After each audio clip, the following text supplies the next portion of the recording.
A very brief history of Virtua Fighter. Virtua Fighter 1 came out in arcades in 1993, hit the Saturn in 94, and the 32X in 95. Partially inspired by a modified prototype of the Virtua Racing Pit Crew by Yu Suzuki, who led Sega's AM2, an R&D pioneer of polygonal graphics or polygonal graphics. It was a huge hit. People went crazy. It had sales records, it hit sales records. It was the very first fully 3D fighting game with polygons creating 3D volume instead of 2D sprites like every other fighting game at the time. VF1 coordinator and main designer was Saiichi Ishii, and I might be pronouncing that wrong. Now that person was also the Tekken director and main designer. Also, VF1 had a designer named Kunihiko Nakata, who ended up being a Tekken character designer as well for the first Tekken game. So does that mean that Tekken ripped off of Virtua Fighter? No, but that does mean that Tekken literally came directly from Virtua Fighter happening before it, and it literally shared some of the same leadership and developers. VF1 was revolutionary, and according to some early PS1 developers, VF inspired Sony to create a 3D focused game machine in their PS1 rather than the 2D standard of the time. Other games that came out in '93 were Mortal Kombat 2, Super Street Fighter 2, and Ridge Racer. Virtua Fighter Remix was later released as a graphical upgraded version of the same game with minimal gameplay tweaks and was free for many users. Virtua Fighter 2 hit arcades in 1994 of November, hit the Saturn in 95, and a 2D remake LOL hit the Genesis and Mega Drive in 97. Virtua Fighter 2 pioneered using texture mapping and 3D motion capture on Sega's Model 2 hardware. Virtua Fighter 2 ran at 60 frames per second instead of VF1's 30 frames per second, and was a huge upgrade, feeling much smoother and with faster gameplay. Shun Di and Leon Raphael, or however you pronounce that last name, premiered in VF2, both with intriguing fighting styles which flavored the franchise going forward. It was a huge hit, people went crazy, and it set sales records, big surprise. VF1 and 2 inspired Tekken, DOA, Tobal, and a whole new wave of 3D fighting games. Other games that came out in '94 were Super Street Fighter 2 Turbo, Daytona USA, and Donkey Kong Country. Virtua Fighter 3 hit arcades in '96, hit the Dreamcast in '98 with Virtua Fighter 3 Team Battle. It used Sega's proprietary Model 3 hardware. It pioneered several graphical innovations such as eye movement, muscle contractions, and reflective surfaces. Significant gameplay features including a sidestep button and uneven surfaces like slopes and stairs. VF2 had some characters that could move into the Z-axis, but not as a universal mechanic like this game. Sidestepping then became a staple of almost all 3D fighting games going forward thanks to Virtua Fighter 3. It was a big hit, people went crazy, and it was the highest grossing arcade game of 1997. Two new characters, including Aoi Umino-koji and Taka Arashi, whose unique fighting styles provided a refreshing experience. Virtua Fighter 3 was the first and last Virtua Fighter game to have uneven surfaces. Other games that came out in '96 were Super Mario 64, Super Street Fighter Alpha 2, and Pokemon Red and Blue.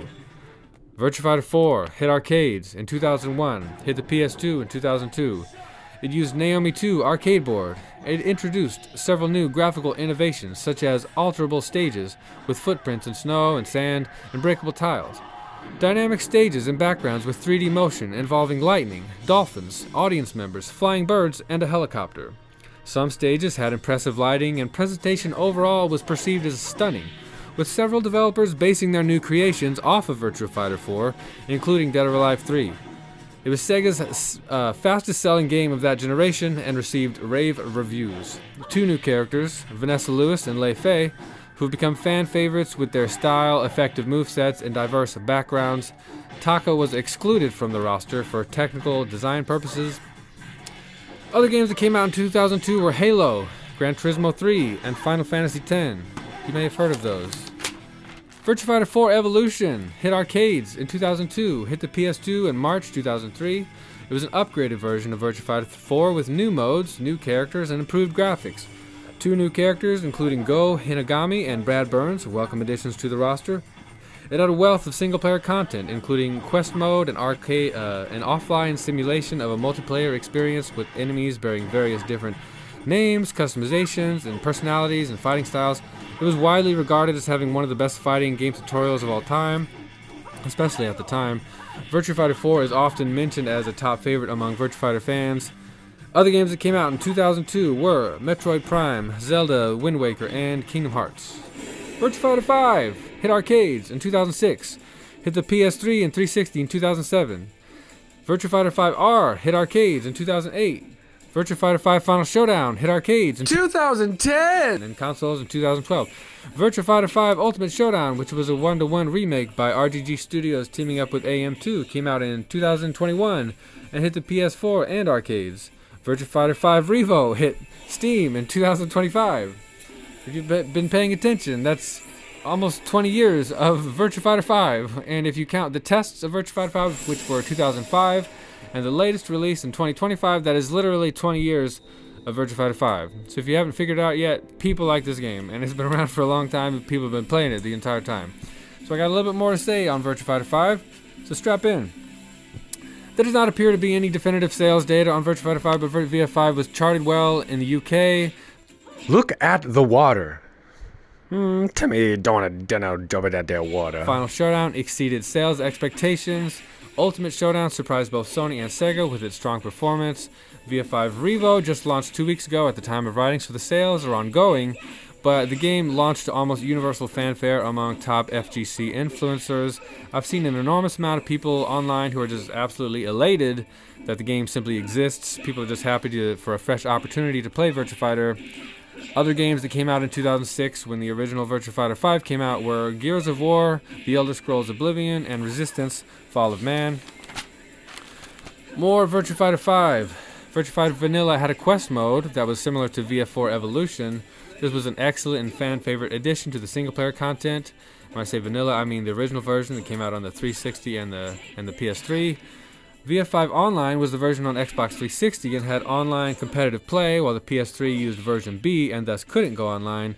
Virtua Fighter 5 Final Showdown had some gameplay improvements, online play, updated customization, but required DLC purchases for character customization, which was lame. The base game was sold for around $15 US, so that kind of made it better a little bit. It was kind of like an early version of that free-to-play model where you undercharge for the base game and then overcharge for DLC later on. Some people didn't like it, some people probably didn't care. Ultimate Showdown was a ground-up remake by RGG Studios, the Yakuza Like a Dragon developers, in collaboration with AM2. It was based on Final Showdown. The game looked and played wonderfully and let you spectate matches of random, usually higher level players, which is very useful and informative. It lets you see what the players can do, what the characters can do. REVO was a Steam port. Virtua Fighter 5 REVO was a Steam port of Ultimate Showdown with updated moves, balance changes, and rollback netcode, and 4K improved graphics, which is the most beloved type of netcode rollback in the FGC, providing a smoother online experience. VF5 Vanilla had stunning stages, a real-time AI commentary option, and the aforementioned quest mode. 2 new characters, including Eileen, a tricky cat lady who is surprisingly effective, and El Blaze, a classic luchador with an appropriate flair for showmanship and dramatics, both excellent characters. Final Showdown and Onward reintroduced the sumo, Taka Arashi, and newcomer Jin Kujo, a sleek-looking karate powerhouse with an insanely cool moveset. Both welcome additions. Virtua Fighter 5, in all its forms, introduced more cinematic camera angles for certain moves and grabs, and is overall just a great and incredibly balanced game. This is a very brief history of Virtua Fighter. It is an excellent and beloved series. It is an undeniable pioneer in gaming history, and it has proven its staying power, with Virtua Fighter 5 being played for 20 years, if you count the playtest from 2005 to the latest in 2025. The gameplay is I can speak English. The gameplay is simple, but deep, intricate, but accessible, endless, but insatiable, but unintimidating for those who just want to play offline in quest mode or arcade mode. Give it a try. Thanks for watching. Peace out.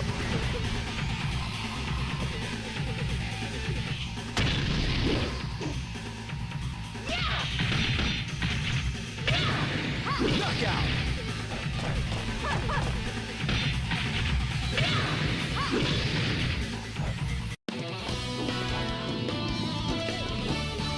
Better run home to Mama now.